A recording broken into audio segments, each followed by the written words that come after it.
Okay, uh, another quick distinction between Freud and Jung.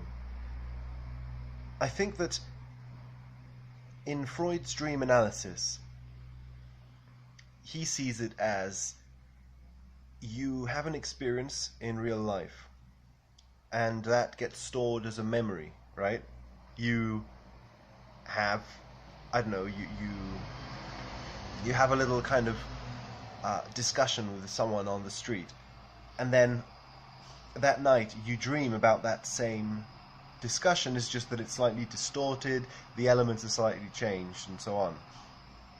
And it seems to me that what Freud is saying is that the the dream analysis is trying to discover what was it that you felt at that moment. Like, he has his own example about one of his own dreams, Freud, where he's like at a party or something, and he's talking to someone who has, I don't know, maybe he's like published an article that has gained a lot of attention or something. And then, he just has a conversation with him, and then he goes back home, and he goes to sleep, and he dreams. And in the dream, that same conversation is kind of twisted in a way that through the process of dream analysis, through the process of automatic association, a pattern begins to emerge that suggests that Freud is jealous of this guy. He's jealous of this guy's success. And he wasn't aware of that while he was talking to him. That was repressed, but through the dream it comes out. So Freud is focusing on the elements that, let's say, that there was something that was trying to be communicated at that point. While he was in real life in that party, something was trying to be communicated. Some sort of jealousy was trying to come to awareness, but it didn't. And then the dream is a way to allow that to come to awareness. Well, the dream analysis is, at least. And I think that's one kind of dream analysis that's valid. And then Jung seems to focus on the other side, which is that you have an experience in real life, and then the dream distorts it. But it doesn't distort it because it's like it's not that the dream is distorting the memory. That's Freud's position, and it's a useful position for that kind of analysis, right? The dream is distorting the memory,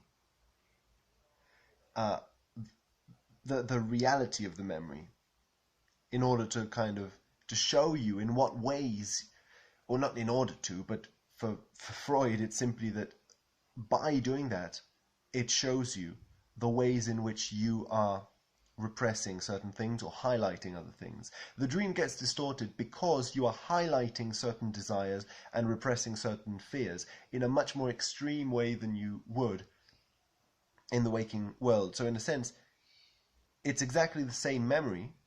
It's just that in the dream version of the memory, it's more naked, precisely because it's more censored. It's so extremely censored that the censorship itself becomes visible to you. However, I think that for Jung it's a different thing. For Jung, what's going on is not that the dream is distorting the memory, but that the memory is not good enough for the dream. Let's say the dream, the memory is distorting the dream.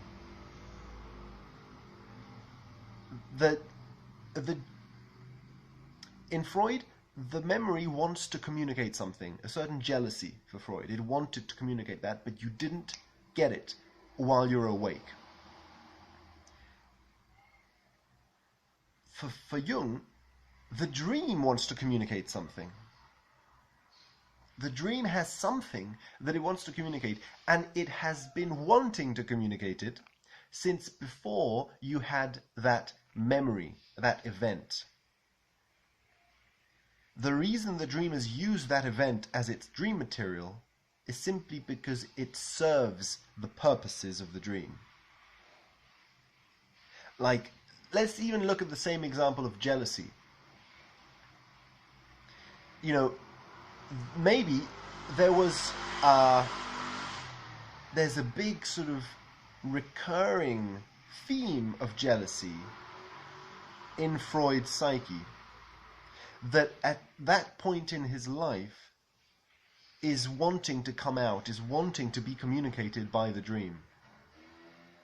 Now, if that desire to be communicated by the dream is very strong, then it doesn't really matter what memory he has. Like, he went to a party and he spoke to a guy and he felt jealous. Well, imagine if he hadn't done that. If he had just stayed at home and read a book. Well, for Jung, he would have gone to sleep and he would have had practically the same dream. At a symbolic level, it would have been the same dream, it's just that it would have changed the content. But it would have still been a dream about jealousy if jealousy was something that was strongly trying to come out. So maybe he was reading a book and he would feel jealous about the characters in the book, or about the author and the author's success. Or if he had not read a book, if he had just sort of gone to a restaurant, maybe he would have just distorted the memory in order to fit the purposes of the dream. To tell a story about archetypal or well, I don't know, symbolic at least, jealousy. And so, for Freud, the dream is distorting the reality. The dream isn't good enough for the reality in a way, right? The reality is the pure expression of what happened. The dream is kind of like a distorted version of that. In Jung, the reality, no matter which reality it was, is not as accurate as the dream. It's always a distorted version of the dream. The dream and what it wants to communicate is the pure sort of center. It's just that it's invisible. It needs a projecting surface in order to see itself, the projecting surface of memories. It's kind of like, you know, the usual thing with a magnet and like little files of metal on a table, where you move the magnet under the table, and then the whole sort of structure of files constellates itself according to the magnet's influence. The magnet's influence is invisible. You can't see it without the files. Without the metal files, there is nothing to be seen. So it's not as if the dream, you know, could be experienced in its pure state, right? It's not like a shame that you don't get to see the real dream. You wouldn't, because the dream can only express itself through the memory.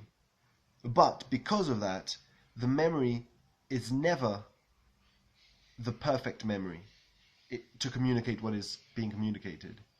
And I think that is why, and that's the interesting thing, that is why Jung tends to give more importance to sequential dreams or series of dreams. Freud does too, but in a different way, right? I think, like in Psychology and Alchemy, Jung is looking at, I don't know, hundreds of dreams by the same patient, and he's drawing patterns between them because of this, because he's not considering the individual dreams and the individual dream content that is expressed therein to be of any particular importance, but the magnet and the magnet's influence that is aligning all of those dreams together and constellating a certain pattern through them, that's what he wants to try and discover and talk about. So that, yeah, he's looking at patterns between dreams. There's even points where he's not even looking at the real events that inspired the dreams or the real memories that inspired the dreams, because that is completely secondary. What's important is the dream's will, what the dream is trying to show. And so you grab a series of dreams and you interpret them as if, you know, that like hermeneutically you're just using the dreams as the interpretative content. You're not referring to outside sources like the memories. And so I think for Freud this would be unthinkable, because the whole point is to refer back to the real memory. For Freud, the dream itself doesn't really have any significance. What's significant is the memory. The dream is simply like a key to unlocking the memory and how you felt towards that memory. What fears and desires you felt at that moment. And again, I think that both are useful. Both are useful methods that have their different applications. I mean, Jung says it really well in his book, Psychic Energy, where, well, it's an essay, I think, really, where he's describing the difference between an energetic model of the psyche and a mechanical model. And he never uses Freud's name, I think, but I think he's referring basically to the difference between his model and Freud's model, where both are useful. It's just that Jung has sort of an energetic model where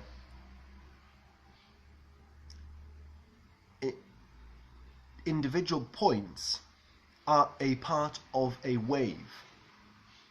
So individual dreams are just a part of a wave, and the wave transcends the individual dreams and is ordered, is structured.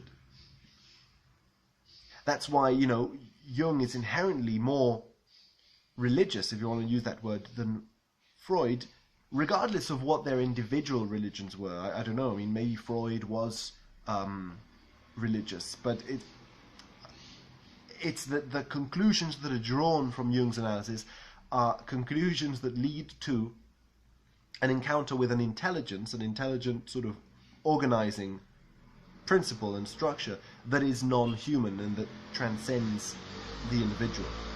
So, you know, that's already, to begin with, sort of not your conventional secular psychology, which of course I suppose is why Jung is considered to be pseudoscience.